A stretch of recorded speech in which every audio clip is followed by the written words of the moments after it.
দিন সকালবেলা ফজরের নামাজের পর থেকে ফেরেশতারা যতগুলো মসজিদে জুমা অনুষ্ঠিত হয় ওই মসজিদে ঢোকার প্রতিটা দরজার মধ্যে দাঁড়িয়ে থাকে।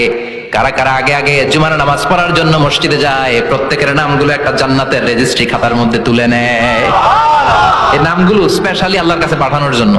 সুবহানাল্লাহ কবেন না? ডানে বায়ে সামনে পেছনে যতগুলো দরজা, প্রতিটা দরজায় ফেরেশতারা বসে থাকে। কে আগে আসলো নাম তুলে দেয়।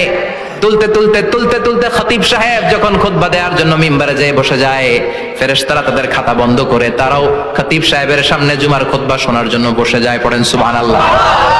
প্রথম জুমার দিন জুমার মসজিদে যে ঢুকবে, বিশ্বনবী বললেন আল্লাহর রাস্তায় একটা উট কুরবানি দিলে যে এই সওয়াব আল্লাহ আমলনামায় দিয়ে দেয়। দ্বিতীয় পর্যায়ে যে ঢুকে, বিশ্বনবী বললেন বাকারা, গরু কুরবানির সওয়াব পায়।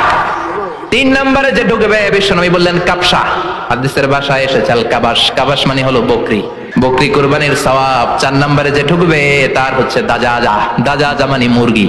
5 নম্বরে যে ঢুকবে, বিশ্বনবী বললেন বাইদা, নোয়াখালীরা কয় বয়দা, আমরা কই আন্ডা, কুমিল্লায় কই ডিম।